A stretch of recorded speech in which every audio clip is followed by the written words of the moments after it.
The government's office, led by Juraj Gedra, along with Eric Kalinak, Prime Minister Fico's chief advisor and newly elected European MP, and Richard Gluck, a member of the National Council, unveiled a communication campaign to the press last week, purportedly promoting respect for differing opinions and societal reconciliation. One of the initial actions of the current Fico government, spearheaded by Mr. Gedra, was the dismantling of counter-hybrid and strategic communication units within the government's office and other areas of public administration. During the press conference, the three SMER politicians derided the previous government's efforts to counter the pervasive Russian information influence in Slovakia, propagated anti-vaccine disinformation, and labeled pro-Kremlin media projects as citizen media. They cited the acceptance of such media as the prime example of their campaign, "I respect another opinion." The initiative could be seen as part of SMER's ongoing endeavor to further normalize Russian information influence in Slovakia. V podstate to bolo čerstvo po príchode na úrad vlády, keď sme zistili, že celá strategická komunikácia štátu spočíva v jedinej činnosti, na ktorú ide celý rozpočet. Zmeniť názor Slovákov na konflikt na Ukrajine. Výsadou demokracie oproti totalite je, že môžete nesúhlasiť.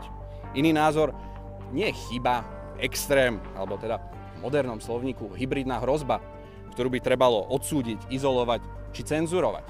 Naopak, je to výdobytok demokracie, ktorý musíme rešpektovať, ak sa tu nechceme vzájomne postrieľať. Prečo majú slovenské mainstreamové médiá tú najnižšiu dôveru široko ďaleko? A prečo stále viac občanov dáva prednosť alternatívnym občianskym médiám? A vedzte, že liekom na to nie je ich ďalšia diskreditácia či cenzurovanie, prípadne blokovanie. Liekom je toto.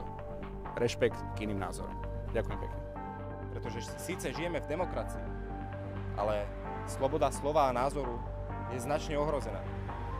Ja by som sa možno aj opäť chcel vrátiť do roku 1989, kedy došlo na Slovensku k významnej zmene, pokiaľ ide o politické zriadenie.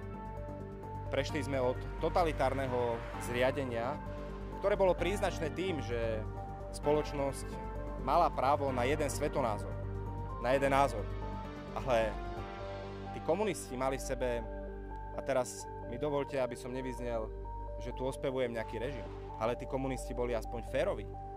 Každý vedel, že aké sú mantinely a čo si štátna moc praje. Kdežto v dobe dnešnej, kedy každý dáva do každej vety krásne prívlastky o slobode, o tolerancii, o slušnosti, dokonca sú rôzni politici označovaní za prodemokratických a tú prodemokratickosť si dávajú sami sebe. Ale zároveň sa druhou vetou priznávajú k tomu, že na politický pokyn vypli weby, vypli médiá, ktoré si dovolili kritizovať vládnu moc. Tak niečo nám tu asi nesedí. Ukázalo sa, že povinné očkovanie nefunguje tak, že keď je niekto očkovaný, že nezabíja a neohrozí svojich blízkych. Pretože nikdy nezabudnem na článok, nebudem teraz menovať denník, v ktorom to bolo, že dezoláti ohrozujú svojich rodičov a starých rodičov tým, že sú nezaočkovaní. Viete, aký bol výsledok? Že matka povedala dcere, že si ju nepraje pri štedrovečernej večeri, dokým sa nedá zaočkovať. Pričom realita ukázala, že žiadne očkovanie nepomohlo tomu nešíreniu tohto vírusu. A výsledkom bolo 21 000 mŕtvych ľudí. Nikto z nás nespochybňuje vojnu. Všetci chceme mier. Nikto z nás nespochybňuje to, že Rusi sú na ukrajinskom území. Ale dovolte nám, prosím, polemizovať o príčinách tohto konfliktu. Prečo nemôžu ľudia uvažovať nad tým, že prečo práve v roku 2022 vypukla táto vojna? A prečo nemôžeme hovoriť o tom, že na Ukrajine sú a je rozšírený rasizmus, antisemitizmus? Stavajú tam sochy banderovcov.